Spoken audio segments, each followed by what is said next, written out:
예, 그러게요. 우리는 마스크 대란인데 중국의 알리바바 창립자인 마윈 전 회장이 기증한 마스크 100만 장이 알고 보니 한국산 마스크였습니다. 마스크 수출 금지 조치가 너무 늦었다는 지적이 또다시 나오고 있습니다. I always try to find the people smarter than I am. And when you find so many smart people, my job is to making sure the smart people can work it together. 중국의 아주 유명한 기업가인 마윈 전 회장이요. 하정대 국장, 일본에 마스크를 기부를 했는데 이게 알고 보니 한국산 마스크다. 어떤 경로로 그렇게까지 간 겁니까?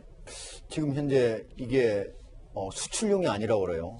그래서 어떻게 해서 이쪽이 일본에 갈 수 있었는지 그거를 마윈이 어떻게 알리바바 쪽에서 이제 그걸 확보해가지고 가게 됐는지 이게 지금 궁금한데 예. 사실은 우리 국회에서도 한번 문제된 적이 있어요.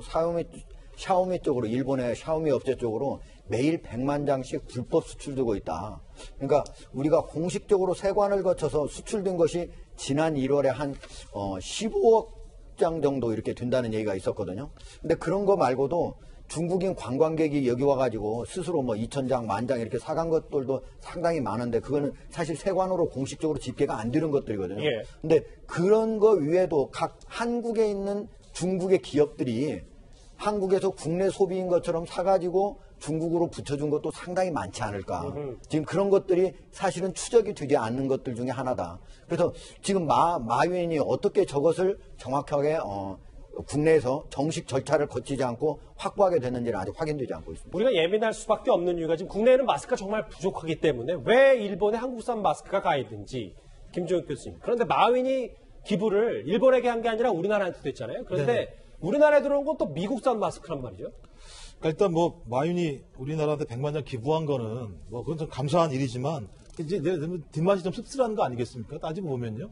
왜냐하면 이제 대만 같은 경우는 한 열흘 만에 수출 금지를 했는데 우리나라 같은 경우는 한 44일 만에 수출 금지를 하게 되면서 그 이후에 이제 마스크 대란이 나면서 많은 국민들이 힘들었던 측면이 있는 거고요. 그래서 많은 국민들이 이제 정책 결정 과정이 신속하고 좀 정확했다면 얼마나 좋았을 거라고 하는 좀 뒷맛이 씁쓸한 측면이 분명히 있는데요. 예. 더 중요한 건 100만 장이 들어오는데요. 지금 제가 볼 때는 지금 독거노인분들, 장애인분들, 고등교사분들 이런 분들에 대해서 좀 행정 라인, 통반사이나 아니면 사회복지사분들이 좀 직접 나눠줘서요. 진짜 그야말로 좀 마스크 대란 과정에서 실질적으로 아무런 힘이 없는 분들한테 이게 좀 갈 수 있는 방법들을 많이 찾고요. 노원구처럼. 예, 마인 것뿐만 아니라 좀 정부도 마찬가지겠지만 좀 이런 부분들에서 좀 정부의 좀 신뢰받는 모습들을 보여주는 게 되게 중요하다는 생각이 들고요. 앞으로도 마찬가지지만 소위 말해서 우리 스스로가 좀 마스크를 수급할 수 있고 책임질 수 있는 모습들 갖다가 정부가 좀 솔직하게 좀 잘 좀 설명을 했으면 좋겠다는 생각을 하게 됩니다. 이렇게 마윈 전 회장이 우리에게 마스크까지 기부할 정도로 중국은 좀 다소 숨통이 트인 걸까요? 어제 시진핑 중국 국가주석이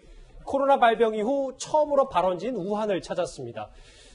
바이러스와의 전쟁이 끝났다는 자신감 때문이었는지 모르겠는데 우한 필승을 외쳤습니다.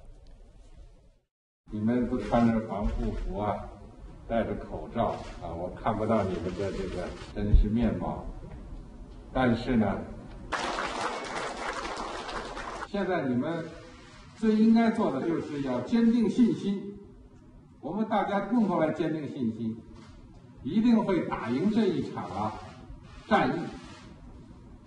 武汉必胜，湖北必胜，全中国也必胜。 하정대 국장, 근데 네. 물론 어느 정도 잦아들었다고 하더라도 성급하게 또 종식이 됐다고 할 수도 없으니까 시진핑 주석이 저렇게 우한 필승 외치는 것도 성급한 낙관은 아닌지 이런 지적도 있거든요. 그런데 이제 중국 같은 경우에는 이미 하루에 확진 환자가 증가하는 숫자가 10명에서 30명 정도뿐이 안 돼요. 그렇게 한 지가 벌써 일주일이 넘었거든요. 예. 중국 인구가 14억이기 때문에 우리나라를 만약에 비유적으로 한다면 우리나라 전체 국민 중에서 겨우 한 명 이 정도 나올까 말까 하는 그런 상황에 접해 있는 거니까 만약에 우리나라에서 한 명 정도 나오거나 아니면 0명이다 그런다면은 이거 거의 종식 상태 아니냐 이렇게 얘기할 수 있기 때문에 제가 보기엔 중국의 시진핑 주석이 우한에 가가지고 지금 여러분들 지금 고생한다 얘기하고 우리는 반드시 승리할 것이다. 이 말을 너무 성급하다. 종식됐다라고 얘기한 게 아니고 우리는 그럼요. 반드시 승리할 것이다. 이렇게 얘기한 거기 때문에 이렇게 성급하다 이렇게 말하기는 어렵고 적어도 중국은 이미 어느 정도 안정화 단계에 접어들었다. 안정화 단계라고 하는 건 뭐냐면요. 신규 확진 환자의 숫자가 치유돼서 완전히 집으로 돌아가는 숫자, 그 숫자가 신규 확진 환자보다 배나 많을 때예요. 근데 중국은 이미 6만 명 이상이 치유돼서 집으로 돌아갔어요. 그런 측면에서 우리나라하고는 완전히 다른 상태다. 이렇게 얘기할 수 있습니다. 바이러스의 전쟁에서 승리하겠다. 우한 필승까지 외친 시진핑 국가 주석의 얘기 정리해봤습니다.